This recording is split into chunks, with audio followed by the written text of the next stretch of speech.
Boa noite a todos. Então, bem-vindos novamente à disciplina de gestão de produção, né?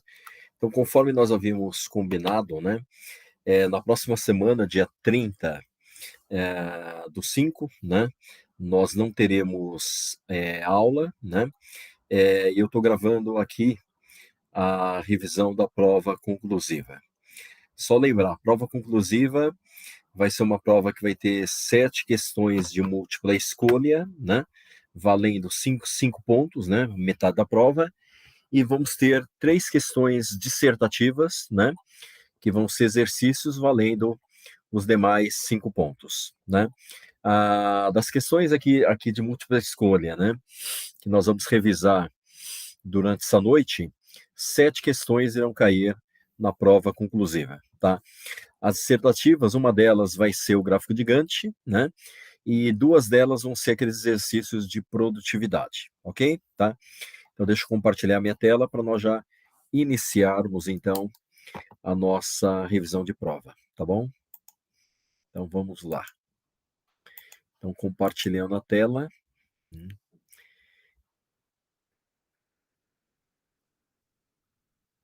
Então, beleza. Então, muito bem. Então, vamos lá.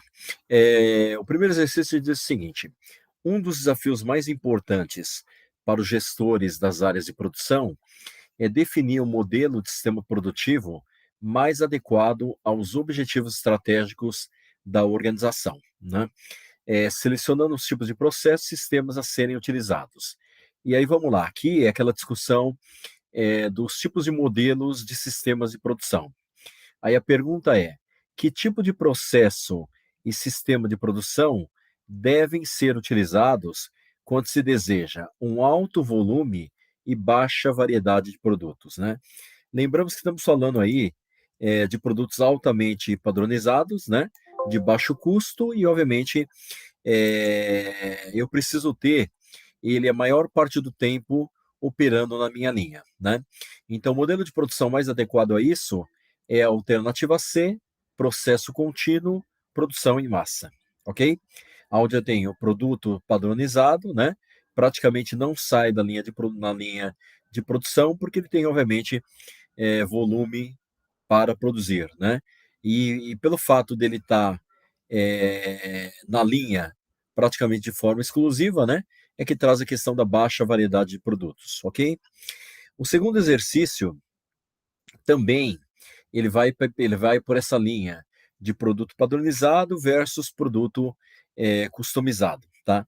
E aqui ele está dizendo o seguinte, que uma determinada empresa, né, ela trabalha, né, com produtos de alto valor agregado, né, e baixo volume, né, e também ela trabalha com produtos de menor valor agregado, né, produtos mais padronizados, né, e de alto volume. E aí vem a pergunta, né, por conta dessa posição estratégica, né, que é trabalhar os dois tipos de produtos, né, produto padronizado e produto customizado, houve uma perda de participação em produtos mais simples, né, de menor valor agregado e de maior volume, que apresentam uma menor margem de lucro. Entretanto, nesse momento, a empresa tem registrado um declínio na sua lucratividade geral, né? Então vamos lá. Então a empresa ela começa, né, a fabricar produtos de maior valor agregado, né, de menor volume para tentar aumentar a rentabilidade, né? Só que ela percebe que ainda ela tem uma parte da sua produção destinada a esses produtos padronizados de maior volume, né? E nesse momento ela tem registrado um declínio na sua lucratividade geral, né? Então, diante desse cenário, é correto afirmar que a alternativa correta é a D, a redução da participação de mercado de produtos de maior volume contribui para aumentar a lucratividade, né? Porque isso é óbvio, a partir do momento em que eu diminuo a produção desses produtos padronizados, né, e aumento a produção de produtos de maior valor agregado, né, obviamente a minha lucratividade ela aumenta, né? A próxima questão, ela diz com relação ao Kanban, né, que nós discutimos ali na aula passada, né? Então vamos lá. Avaliando as afirmações abaixo, os modelos do programa mestre de produção são repetidos continuamente e comparados com uma programação construída para tirar proveito das economias de escala. Essa alternativa ela está correta, né? Porque na realidade o programa mestre de produção, né? Ele vai estruturar e vai sequenciar os meus produtos, né? Para que eu tenha, obviamente, produtos de maior volume, né? E produtos, obviamente, de menor valor agregado, né? Mas que eu consiga ter economia de escala. Item 2. Os tempos de reposição tornam-se altamente previsíveis porque são curtos, né? Então isso aí também está certo, né? Porque a partir do momento em que eu tenho ciclos pequenos de produção, né, eu consigo, obviamente, ter um menor tempo de reposição, né? Depois o terceiro, os lotes de pedidos são pequenos porque os custos de preparação e obtenção são mantidos baixos, né? Então, o fato de eu ter sistemas de setups mais rápidos, né, eu consigo ter lotes de pedidos menores, né? E depois o item 4. Um alto nível de cooperação entre fabricante e fornecedor surge para garantir a obtenção do desejado nível de desempenho de produto e da logística, né? Isso também nós já falamos, né? Que para um sistema just-in-time funcionar, também a minha cadeia de fornecedores também tem que funcionar, né? Assegurando o produto no tempo correto, na quantidade certa, né? Então, a alternativa correta para essa questão é a alternativa E. 1, 2, 3 e 4 estão corretas, tá? A próxima questão, ela fala exatamente da questão de setup, né? Então, novamente, o que é o setup? É aquele tempo que eu gasto para preparar uma máquina para produção, né? Então vamos avaliar as proposições aqui, ó. O tempo de setup, ela ocorre tanto em atividades acíclicas quanto cíclicas dentro do processo de produção. Isso aí está certo, né? Então, o tempo de setup ele ocorre tanto naquelas atividades, né, rotineiras, como também aquelas atividades mais sazonais, né? Porque o processo de preparação de máquina independe, né? Então, eu preciso ter, quando eu vou virar uma determinada linha de produção, eu tenho que ter um determinado preparo de equipamento, né? Depois, por quê? Porque quanto menor o tempo de preparação de máquina, menor poderá ser o tamanho do lote produzido, aumentando assim a eficiência, né? Isso aí também nós já falamos, né? Isso aí também está correto, né? Que o tempo de preparação de máquina, ele é fundamental para a definição do tamanho de lote, né? Então, quanto menor é o tempo de preparação de máquina, né? Menor poderá ser o tamanho do lote. Então, tá certo. Porém, a alternativa 2, ela não justifica a primeira. Então, a alternativa correta é a alternativa B. As asserções 1 e 2 são verdadeiras, né? Mas a 2 não é uma justificativa da 1. Próxima questão. Ele fala do planejamento, programação e controle da produção, né? Então, nesse sentido, é correto afirmar que. Então, vamos lá. Item E é a correta. Uma das formas ou técnicas de programação e controle mais difundidas é o MRP, MRP2, que se alinha ao conceito de produção empurrada, né? Que é o que nós falamos na aula passada, né? A produção empurrada, ela consome mais estoques, né? Porém, esses estoques, eles permitem uma segurança maior para minha produção, né? Porque ela encobre os problemas de quebra de máquina, né? Os problemas de quebra de ferramenta, né? Os problemas de quebra de máquina, né? Então, tudo isso faz com que ele seja mais utilizado até do que o próprio sistema just in time. Então, a alternativa correta, alternativa E. Então, vamos na próxima. A próxima, ela fala sobre manutenção de equipamentos, né? Então, lembrar, atividade de manutenção é aquela atividade que tem a finalidade de manter a continuidade da máquina em operação, tá? Então, aí vamos lá nas afirmações. Primeiro, a manutenção corretiva gera custos elevados, pois está associada a perdas de produção. Alternativa correta, né? Porque a manutenção corretiva é a pior estratégia que eu posso ter para a manutenção da minha empresa, né? Porque a manutenção corretiva, ela aparece de forma imprevisível e ela para a minha produção, né? Item 2. A manutenção preventiva visa reduzir a probabilidade de falha ou queda no desempenho do equipamento, que é justamente isso. A manutenção preventiva, ela normalmente ela ocorre em programações, em planejamentos de parada programadas, né? Tá? É aonde eu não preciso ter o equipamento funcionando, né? Depois, no item 3, a manutenção preditiva tem como vantagem dispensar a manutenção autônoma. Isso está errado, né? Porque na realidade a manutenção autônoma ele é um elemento adicional a todo o meu sistema de manutenção, né?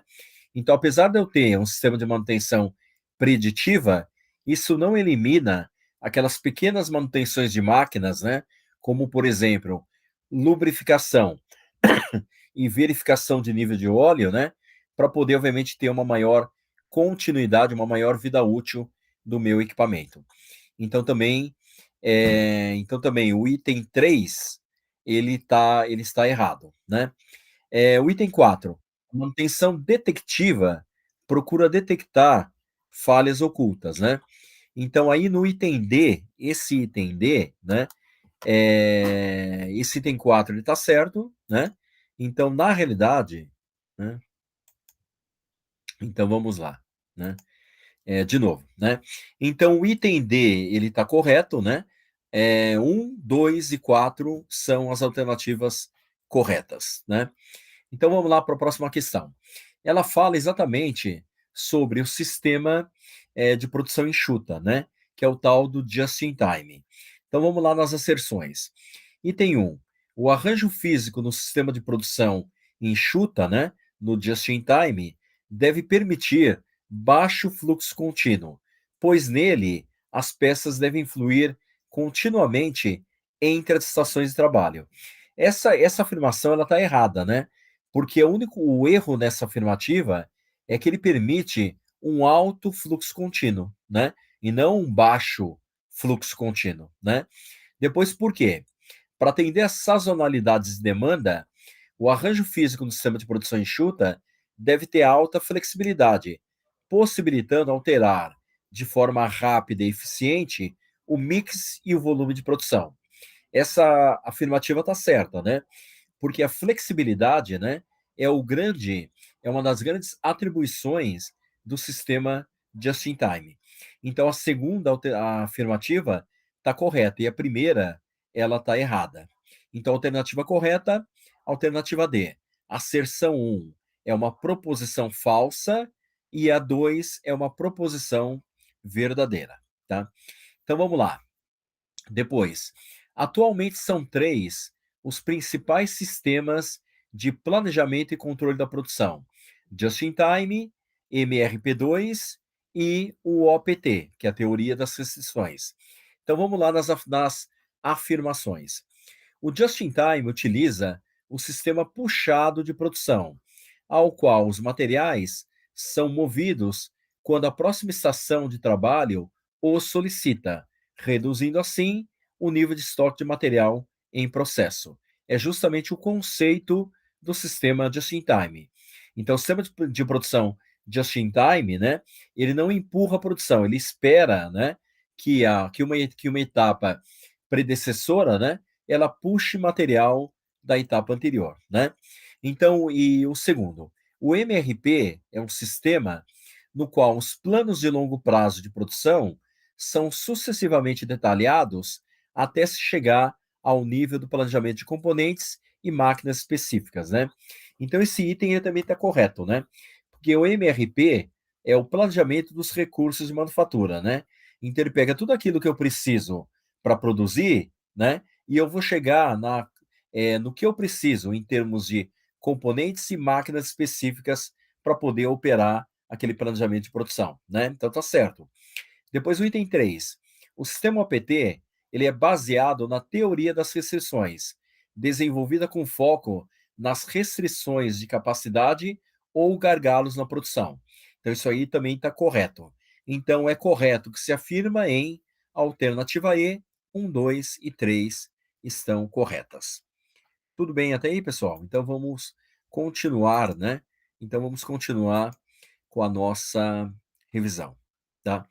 Esse próximo exercício, ele trata do EDI, né? Então vamos lembrar, o que que é o EDI? O EDI é a comunicação eletrônica, né, entre as empresas, né? Com o objetivo de eu fazer uma comunicação, por exemplo, né, de um determinado pedido, de uma determinada programação para o meu fornecedor de forma eletrônica, né? Sem precisar, obviamente, recorrer a e-mail, fax, né? Tá? Então vamos lá. Então, item 1. A eliminação da necessidade de impressão, postagem, verificação e manuseio de inúmeros formulários e documentos comerciais. Então, esse é realmente um dos benefícios do EDI, né? Porque com a transmissão eletrônica, eu elimino a necessidade, obviamente, de impressão de papel, né? Depois, 2, a redução de atrasos pela utilização de formatos padrões, né? Então, isso aí também está certo, né? Com a comunicação eletrônica, eu reduzo o tempo de atraso, né, nessa comunicação de um determinado pedido para minha rede de fornecedores. Item 3, a diminuição de custos com a redução do uso de papel, da postagem e da mão de obra, né? Então, aí o item 3 também é o que nós já falamos, também está certo. Então, é correto que se afirma em 1, 2 e 3. Esse próximo exercício, ele fala sobre o ERP, né? Então, lembrar, ERP é aquele sistema que opera a empresa, né? Então, como exemplo do sistema ERP, SAP, TOTUS, DataSul, né? São os mais comuns, né? Então, é um sistema que faz todas as atividades transacionais da empresa. Então, vamos lá. Então, o ERP ele é o quê? Item 1. Um software de planejamento dos recursos empresariais que integra as diferentes funções dos fornecedores para criar operações mais eficientes, né? Ele é um software, como nós já falamos, né? Ele é um software que opera internamente as atividades da empresa, né? Mas ele não tem a finalidade de se integrar externamente à empresa com a sua cadeia de fornecedores, né? Então, o item 1, ele está incorreto. Depois, 2, um software que faz a integração das informações que fluem em uma empresa e é considerado uma solução genérica, visto que busca atender a todo tipo de empresa. É certo, né? Então, ele integra as informações que acabam, né, fluindo dentro da empresa, né? E é uma solução que, obviamente, não é uma solução específica para um determinado tipo de empresa. Então, está correto. Item 3, uma solução genérica que procura atender a todo tipo de empresa, refletindo no seu projeto uma série de hipóteses sobre como operam as organizações. Também está certo, né? Ele é um software comercial de mercado, né? Que ele procura atender a demanda de qualquer tipo de empresa, né? E depois o item 4, parte integrante dos dados chaves e da comunicação entre as áreas de uma determinada empresa, fornecer informações detalhadas sobre as operações dos fornecedores. Então, novamente, o sistema ERP, ele é um sistema que funciona internamente na empresa, não tendo a missão de se integrar com os fornecedores. Então, o item 4 também está errado. Então, a afirmativa mais correta é o que se afirma em alternativa D, 2 e 3. A próxima também é sobre o ERP, tá? Então, nesse contexto, o ERP é um pacote comercial de software. É o que nós falamos, está correto, né? Depois, é composto de um software único, ao contrário de outros sistemas que são compostos por módulos, né? Isso é errado. A grande vantagem do sistema ERP é justamente ele ser modular, né? E ser composto por vários módulos, né? Isso me facilita a implementação do ERP dentro da minha empresa, né? Então, eu posso começar, por exemplo, com um módulo de planejamento de materiais, né? depois eu vou para o módulo de compras, depois eu vou para o módulo de venda, né? Então ele vai sendo implementado de acordo com a necessidade da minha empresa. Então também está correto. Não é desenvolvido para um cliente específico, né? Então também está certo, tá? Então, na realidade, a alternativa correta é a alternativa um e 3, né? A única alternativa errada é a que fala que ele é um software único, ao contrário de outros sistemas que são compostos por módulos, ok? Essa é a única alternativa errada. A próxima, ela fala a respeito do PCP, né? E o tema que a questão traz é a diferença entre carregamento finito e carregamento infinito, tá bom? Tá? Então vamos lá. Então ele quer saber, dentro do escopo do modo de carregamento finito, né? Então o que é carregamento finito, né?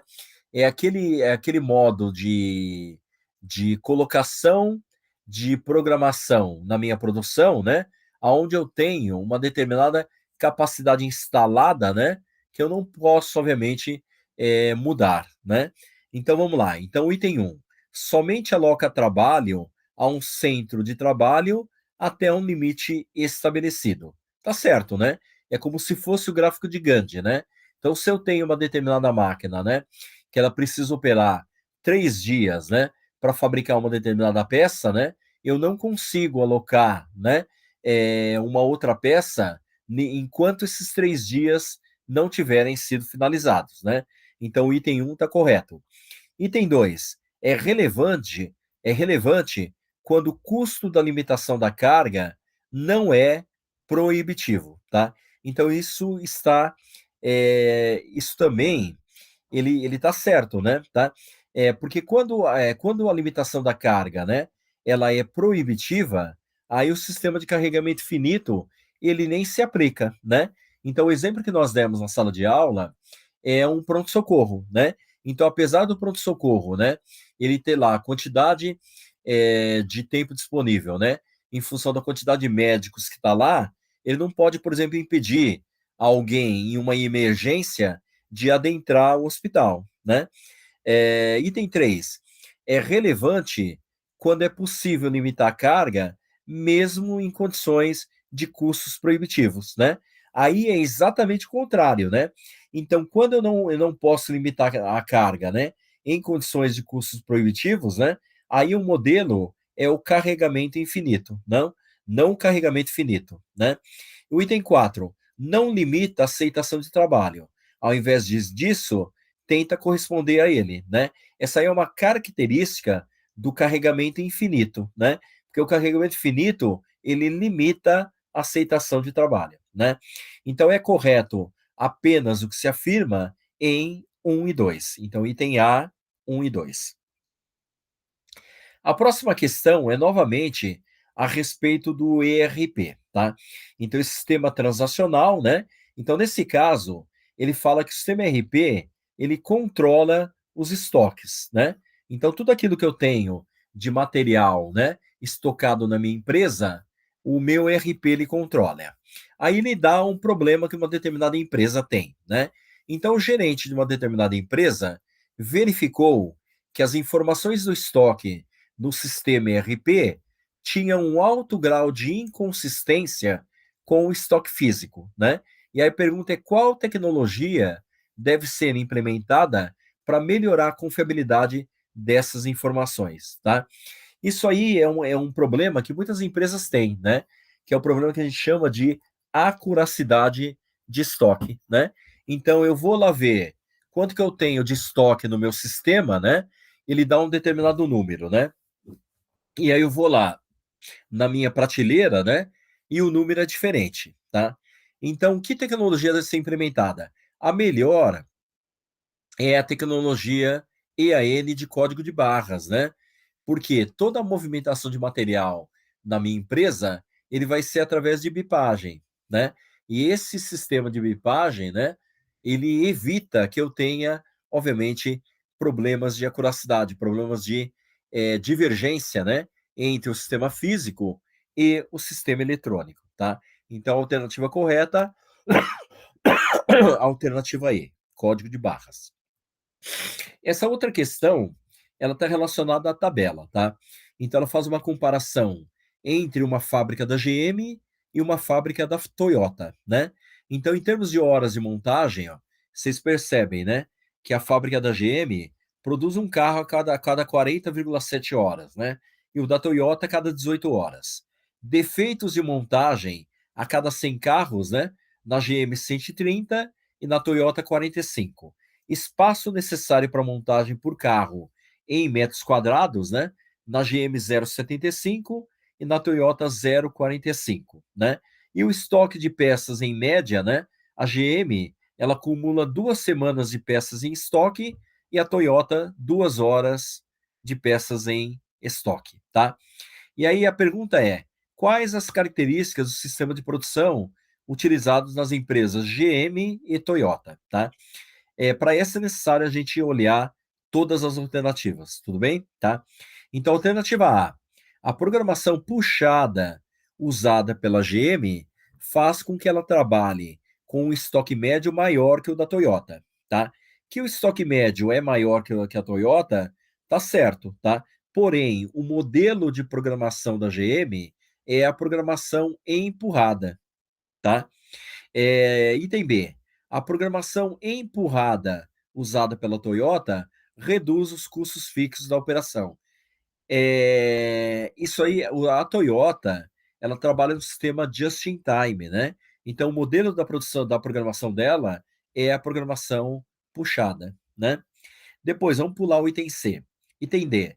O sistema de qualidade da GM é mais eficiente do que o da Toyota. Completamente errado, né? Porque a gente vê que os defeitos de montagem na GM é muito maior do que os defeitos de montagem na Toyota, né? Então a alternativa D está errada. Depois o item E. Os lotes de produção da GM são menores do que os processados pela Toyota. Também está errado, né? Haja vista o estoque de peças, né? Na GM 2 semanas e na Toyota 2 horas. Então, obviamente, os lotes da GM são muito maiores do que os lotes da Toyota, né? Então, a alternativa correta, alternativa C. O sistema utilizado pela Toyota sincroniza o fluxo de produção para minimizar os estoques em processo, né? Que é exatamente o conceito da produção puxada, né? Que é o conceito just in time. Próxima questão, né? Ela fala sobre aquele tema que a gente já discutiu também em sala de aula, né? Que é da demanda dependente e da demanda independente, né? Então, lembrar, né, que a demanda dependente, né? Nós demos o exemplo na sala de aula daquele fabricante de pneu, né?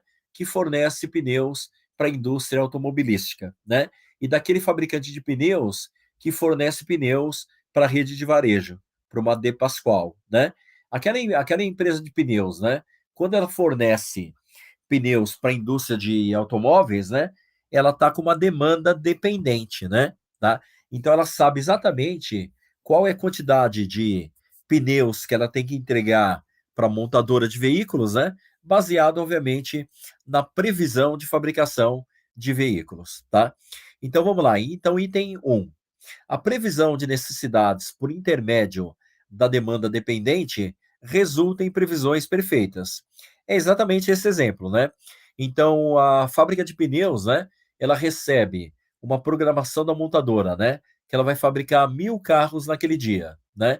Então, ela sabe que ela tem que entregar 5.000 pneus, né? Cinco pneus para cada carro, 5 pneus para a montadora naquele dia, né? Depois, por quê? Porque a demanda do produto final é conhecida antecipadamente com exatidão, né? Que é exatamente isso que acontece neste exemplo, né? Então, alternativa correta, alternativa A. As asserções 1 e 2 são proposições verdadeiras, né? E a 2 é uma justificativa da 1. Depois, né, as prioridades competitivas, né, são aquelas características de mercado, né, e de clientes, né, que fazem com que eu modele o meu sistema de produção, né? Então, quando a prioridade competitiva, né, ela tem como baixo custo de produção, né? Obviamente, a minha função na produção é ter um baixo custo unitário, né? Se a minha prioridade competitiva é desempenho de entrega, né? A minha produção tem que fazer uma entrega rápida e no tempo certo, né? Quando a minha prioridade competitiva é produtos e serviços de alta qualidade, né? A minha produção ela tem que produzir produtos de alta qualidade, né? Então, quando a prioridade competitiva é flexibilidade, né? A minha produção ela tem que ser capaz, né, de alterar tipos de produtos, né, e quantidade de produtos de acordo com a demanda dos meus clientes, tá? E aí ele coloca aqui uma situação, né, que uma empresa está definindo, né, que ela quer ter como objetivo principal, né, ter um desempenho de entrega melhor que os seus concorrentes, né? Porém, essa empresa está distante dos centros consumidores, em local que não existe infraestrutura de logística adequado, né? Aí a pergunta é qual o objetivo que a empresa deveria priorizar, né? Então um exemplo é uma empresa que tem um cliente principal lá em Manaus, né? E ele tem uma fábrica em São Paulo. Então, para ter um desempenho de entrega melhor que o concorrente, né? A estratégia melhor é manter um centro de distribuição, né? Manter um estoque do lado do meu cliente, né? Para que quando ele precise, eu entrego, né? Porque se eu entregar partindo de São Paulo, né, eu demoraria muito para poder colocar o meu produto no meu cliente, tá? E aí muitas vezes o meu concorrente, né, que poderia estar mais perto, ele estaria entregando o produto de uma maneira mais rápida para o meu cliente. Então, a alternativa correta, item E, manter um CD, né, com estoque de produtos para fornecer diretamente ao cliente. Depois, a próxima questão, ela fala de estoques, né? E estoques a gente já viu em sala de aula, né? Que estoques é um dos principais problemas que as empresas têm, tá? Então, de acordo com a tendência moderna, né, em gerenciamento de estoques na produção, né, é correto afirmar que é adequado, né? Então, a alternativa correta é a D, né? Eu tenho que reduzir os níveis de estoques, né, ao limite mínimo, né? Apenas na quantidade necessária que eu preciso, né? Tendendo a estoque zero, né? Inclusive os estoques de produtos semi-acabados, né? Que é exatamente aquela estratégia que eu falei para vocês, né? Da fábrica de veículos, né? Que recebe peça para produção a cada 1 hora, né? De trabalho, tudo bem? Então, a alternativa correta, item D, né? Item D, tá? Depois aqui ela fala o seguinte, né? Que um determinado setor de vendas, né, ele é o responsável pela elaboração das previsões de venda, né, e consequentemente informa o planejamento e programação e controle da produção, né, de quanto que precisa fabricar, né? Só que essa área de vendas, né, ela não quer, né, acompanhar os erros de previsão, né? Então, às vezes eu tenho uma previsão lá, ele previu que o mercado, né, iria vender 1.000 peças, né? A minha produção fez 1.000 peças, né? E no final do mês eles só conseguiam vender 500, tá? Aí vem a segunda alternativa. Por quê, né? Porque do acompanhamento dos erros, né, que eles não querem fazer, derivarão importantes decisões, né, sobre os colchões de segurança que serão dimensionados para a rede de suprimento, tá? É exatamente isso, né? Então, se a área de vendas consegue monitorar, né, esses erros de previsão, ela vai conseguir fazer com que a área de planejamento programe mais ou menos estoque de segurança, né, para poder, obviamente, atender a necessidade dos clientes, né? Então, ambas as alternativas são verdadeiras, né? E a segunda justifica a primeira. Então, a alternativa correta, a alternativa B, tá? Então, vamos lá. Essa próxima questão, né, já é uma dissertativa, né? Que aí ela traz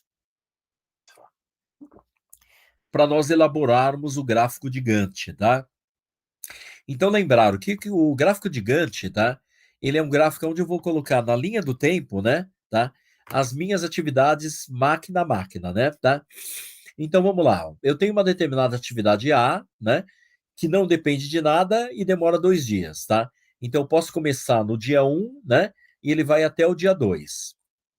A minha atividade B depende da A e demora 4 dias, né? Então, apenas após o segundo dia que eu posso iniciar a minha atividade B, ó. E aí ela demora 4 dias. Ela vai até o sexto dia, tá? Depois, a minha atividade C depende da B. Demora um dia, ó. Então, ela só pode ser realizada atividade C, depois de terminada a B, né? Então ela termina também no 7º dia, tá? Depois, a minha atividade D, ela não depende de nada, né?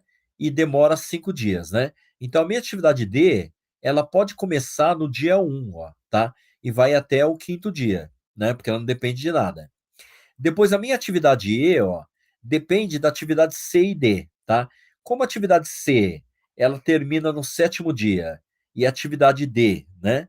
E a atividade D termina no 5º dia, obviamente só posso começar a minha atividade E a partir do 8º dia, tá? E demorando aí na tabela, né? Demorando 4 dias, indo até o 11º dia, tá? A minha atividade F depende da E, ó. Então, como a E termina no 11º dia, né? A minha atividade F começa no 12º, né? E com 5 dias vai até o 16º dia. Tudo bem? Tá? Depois, a minha atividade G, ela depende da C e da D, ó, tá? Como a atividade C termina no 7º dia, né? E a atividade D termina no 5º, né? Eu só posso começar a atividade G a partir do 8º dia, né? E como ele demora 9 dias, ele vai até também até o 16º dia, tá? E aí eu tenho a atividade H, né, que depende da atividade FG, né, que ambas, tanto FG, terminam no 16º dia e demora 3 dias, ó. Então, indo até o 19º dia, tá? Então, a pergunta, qual o tempo para realização? 19 dias. Tudo bem? Tá? Então, vamos lá, agora para a penúltima questão, tá? Isso aqui, nós já fizemos vários exercícios semelhantes, né? Então, aquela comparação de produtividade entre 2 períodos, tá? Aqui dizia o seguinte, né? Que uma determinada empresa produzia 1,8 milhões de unidades, né? Então, se ela produzia 1,8 milhões de unidades, isto é output, tá? Com 850 funcionários, né? 850 funcionários é recurso, tá? Então 850 é output, tá? E aí ele diz, após investimentos em sistemas automatizados, né, ela passa a produzir 2,5 milhões, né? Então também é output, né? Só que agora utilizando 560 funcionários, tá? E aí vamos determinar qual foi o aumento de produtividade, né? Então aqui eu tenho que calcular primeiro a produtividade dos 2 períodos, né? Então produtividade 1, output sobre input. Output 1,8 milhões, né? Dividido pelo input 850 funcionários, né? Isso vai me dar uma produtividade de 2.117,65 peças por funcionário, tá? Produtividade 2, output sobre input, né? Output 2.500.000 peças, né? Utilizando 560 funcionários, dividido por 560, que é o meu input, tá? Isso vai me dar uma produtividade no período 2 de 4.464,29 peças por funcionário, tá? E aí aquela fórmula mágica, né, que eu expliquei para vocês, né? Então, para calcular aumento de produtividade, eu uso essa fórmula, P2 menos P1 dividido por P1 vezes 100, né? P2, 4.464,29 menos P1, 2.117,65, né? Dividido por P1, 2.117,65, né?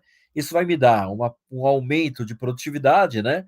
Na ordem de 110,81%, tá?